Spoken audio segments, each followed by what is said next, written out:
dans un secteur informel, mais qui emploient beaucoup. Ça aide beaucoup de familles. J'ai le téléphone que, par exemple, ça vient de France. Ça vient un peu de partout. Mais c'est en seconde main qu'on prend, nous on expose pour revendre. Et on fait aussi des échanges de ça.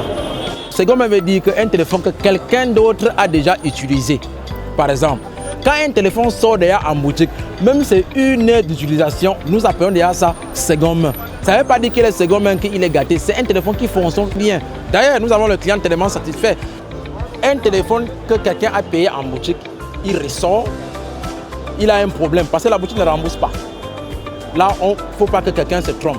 Tu peux payer un téléphone en l'instant à la boutique, tu sors, peut-être 30 minutes après, on t'appelle, on te pose un problème, peut-être tu reviens à venir, quelqu'un dit où tu as payé le téléphone, avec la facture, je dis bien avec la facture, avec tous ces documents. Tu dis que je viens de payer ça là tout à l'heure, je veux revendre. Si tu avais payé ce téléphone peut-être à 60 000, nous on va le payer, on va le repayer le même téléphone là, peut-être à 30-35 000. Parce qu'il faut qu'on ne peut pas revendre le téléphone à 60 000.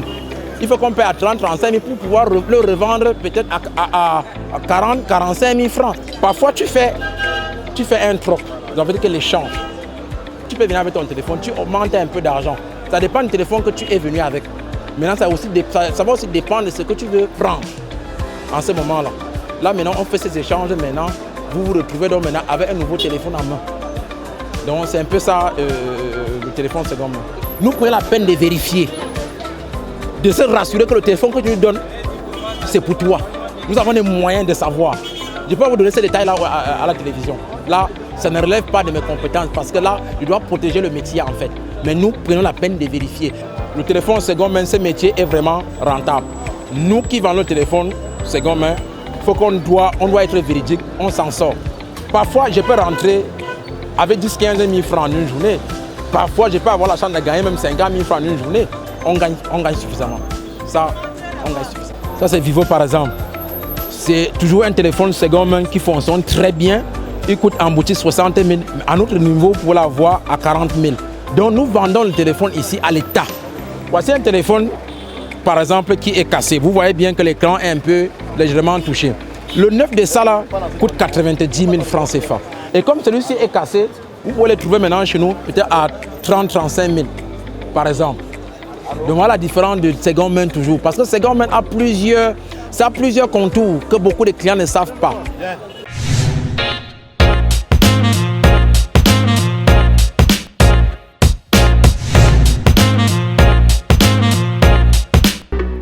Mesdames, mesdemoiselles et messieurs, bonsoir. Je suis Joyce, la mascotte. J'espère surtout que vous allez bien là où vous êtes. Toute petite, j'ai été liée à cette aventure formidable, ou dirais-je plutôt fantastique. Vous vous demandez exactement de quoi il s'agit, n'ayez aucune crainte, car ce que nous vous préparons dans les épisodes suivants sera de la bombe. Cette merveilleuse aventure vous parlera de tout ce que vous avez toujours voulu entendre dans le cadre de l'infographie.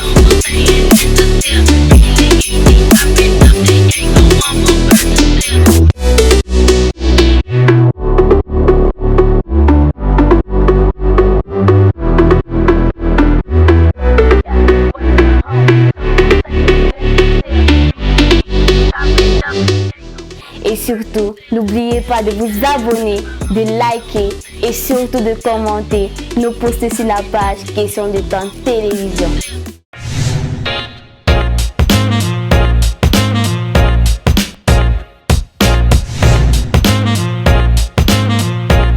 Comme les gens pensent que l'avenir Kennedy c'est un mauvais coin, ce n'est pas tellement un mauvais coin qu'on le pense.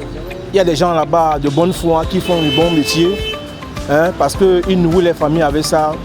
Moi je ne vois pas, mais environnement il y a aussi des petits malfrats qui abusent des gens.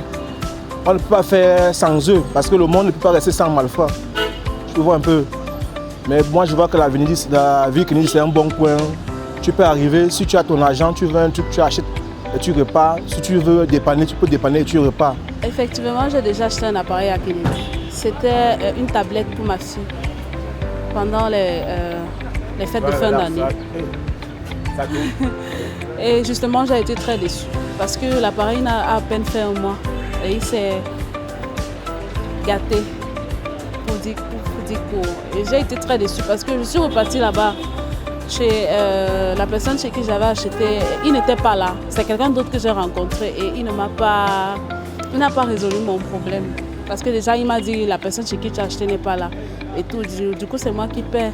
Tous les habitants de la capitale Yaoundé ont recours au service des opérateurs de l'avenue Kennedy. Moi, personnellement, j'y suis venu pour acheter des téléphones, faire de la maintenance pour les tablettes de mes enfants et beaucoup plus acheter les téléphones, une clé USB de temps en temps aussi. Et personnellement, le bilan a été satisfaisant. Je ne sais pas ce qu'il en est des autres usagers, mais j'ai été satisfait jusqu'ici. Avenue Kennedy est le siège social des téléphones. Même les téléphones que vous payez à Mokolo, que ça soit où, ça sort du Kennedy. Parce que quand l'avion atterrit, c'est ici à Kennedy qu'on vient de poser. Maintenant, là, le Kennedy, c'est le grossiste en fait. Vous savez là où se trouve le grossiste, c'est là-bas qu'il y aura l'affluence. Certaines personnes ont tendance que Kennedy, c'est un endroit mauvais. Non. Kennedy est très bon, c'est comme ça que c'est très mauvais. Ça dépend maintenant avec qui tu traites. Le risque qui est dans ces métiers, par exemple, parfois un client, il se déplace au quartier, il arrive, il voit certaines qui vendent des téléphones à main. Il se trouve en train de payer, il ne connaît pas où le téléphone sort. Parce qu'à nos jours, on trace le téléphone. On trace le téléphone à partir de l'email. Ça se trace. Donc nous qui avons les tables qui sont reconnues par beaucoup de clients, on ne peut pas se permettre de payer un téléphone volé. Parce que c'est là où je gagne mon pain. Je ne peux pas risquer ma vie en exposant un téléphone volé sur ma table. Parce que si j'expose un téléphone volé, ça va remonter jusqu'à moi et on va m'arrêter. Donc je minimise les risques. Et moi, j'ai toujours conseillé à tous les clients qui viennent vers moi de ne pas payer les téléphones à main.